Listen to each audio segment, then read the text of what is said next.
subventions et réforme de fonds. المحور الأول cibler les aides et éliminer les subventions.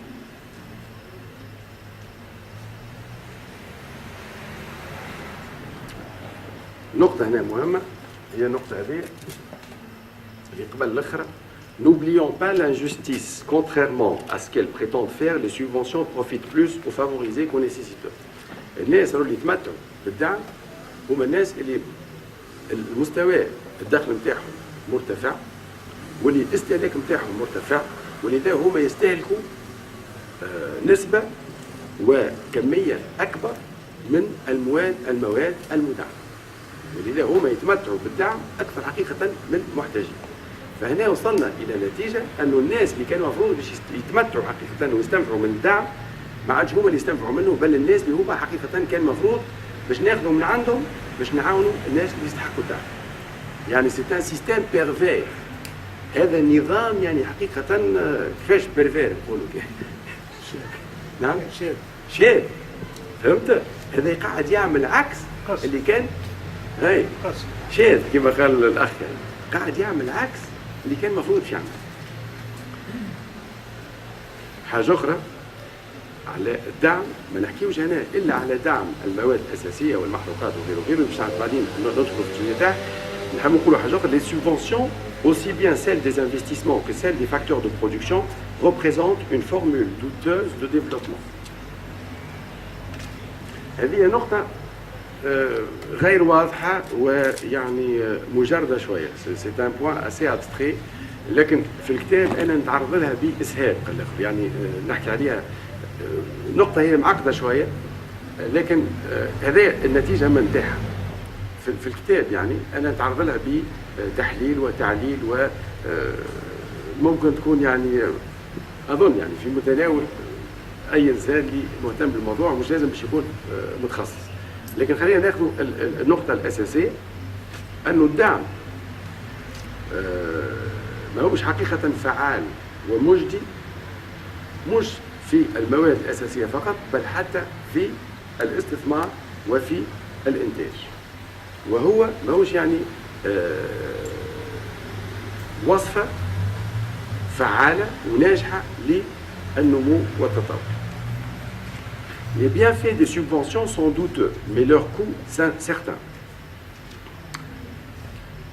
Alors, ces analyses et constatations nous mènent à conclure que, au lieu de subventionner, nous devrions améliorer les conditions cadres, aller au fond des problèmes, au lieu de leur jeter de l'argent, libérer et dynamiser notre économie, au lieu de tout fausser à coup de subventions.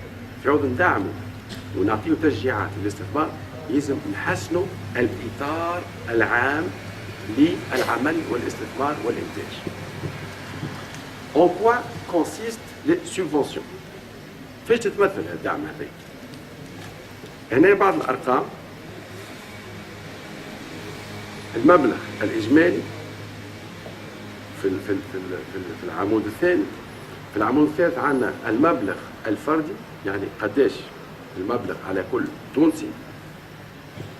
وفي العمود الثالث شنو هي الدعم اللي يتمتع به في هالمنتوجات هذه والخدمات هذه القطاع الاقتصادي. القطاع الاقتصادي يعني الشركات وهذا اللي في العمود الثاني هو الافراد.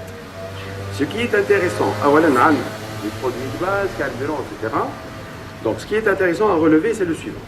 Les subventions couvrent plusieurs produits et prestations, pas seulement les aliments de base. Carabin, mer, gaz, غيره. Les subventions profitent également aux secteurs économiques. حتى الشركات نتاعنا قاعدين ندعموا فيها. Le montant total des subventions représente un quart du budget de l'État en 2009 et le tiers des recettes fiscales.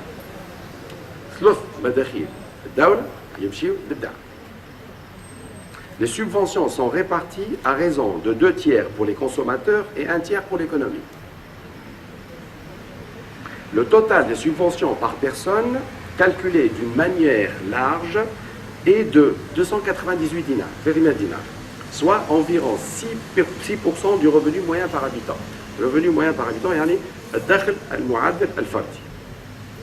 تاخذ المدخول نتاع البلاد الكل وتقسمه على عدد السكان. تلقى قداش كل شخص كل ساكن في البلاد على تقريب معدل الدخل نتاعو. معدل الدخل 5000 دينار، الدعم على الشخص 300 دينار، ولذا يمثل 6% من المدخول الفردي. Que faire? Il s'agit de supprimer les subventions. شو الحل اللي نقترحه أنا؟ Il s'agit de supprimer les subventions, de cibler l'aide alimentaire et d'autres aides aux nécessiteux, de réduire les impôts des personnes physiques et des sociétés, de réduire la TVA, de réduire les impôts indirects, etc. Alors, بعدين عندنا شنو المقترح؟ مش لازم هنا باش نركزوا على الارقام ولا على صحه الارقام ولا شنو هي الارقام ونزيد مليون نقص مليون دينار وكذا، مش هذا المهم. المهم هو اعطاء فكره على الارقام واعطاء فكره انه الاصلاحات هذه شنو المبالغ اللي تمثل، وانه ماهيش حقيقه اصلاحات مستحيله او اصلاحات باش تفلس الدوله او باش حقيقه توصلنا الى لقدر هلاك. لا، هذه اصلاحات في متناول ميزانيه الدوله وما تخلش بالميزانيه.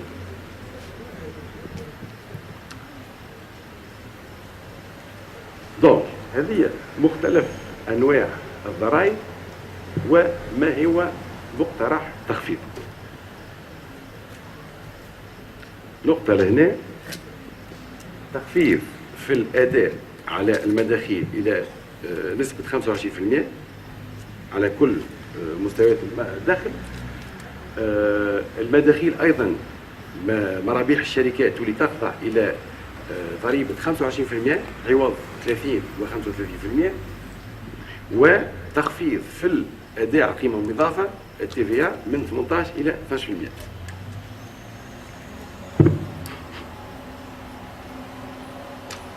نحوصلوا الأرقام.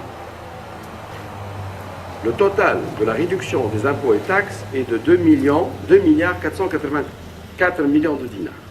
التخفيض الإجمالي نتاع الضرائب على المدخول وعلى القيمة المضافة هو 2,484 مليون دينار. الإعانات الاجتماعية اللي نحبوا نوجهوها للمحتاجين والمعوزين أو الفقراء هي على تقريب مليار و159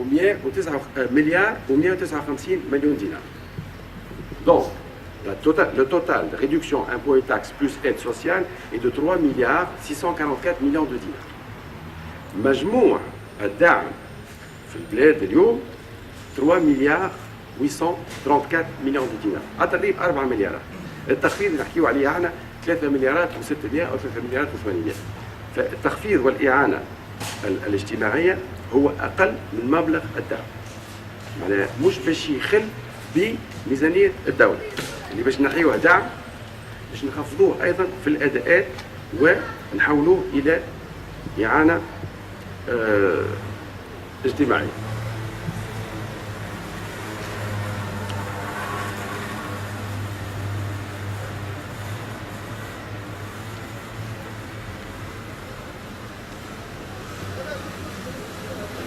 بعجالة،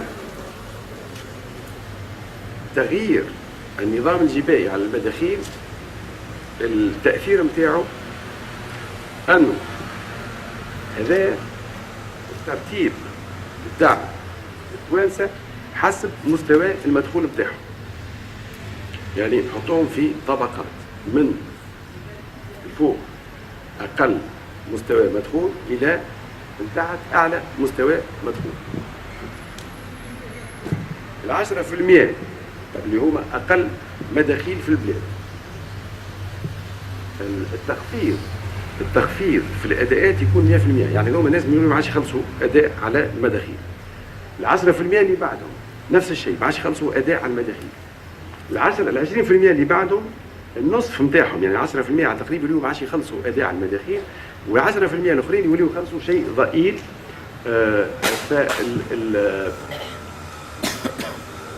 يوليو ينقص على تقريب الأداء اللي يخلصوا فيه بقيمة 50 أو حتى 60%.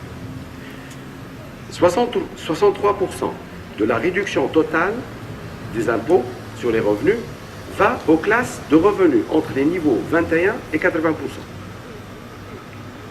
du classement de la population en termes de revenus par personne, c'est-à-dire la classe du milieu, celle au-dessous et celle au-dessus, qui représente grosso modo la classe moyenne.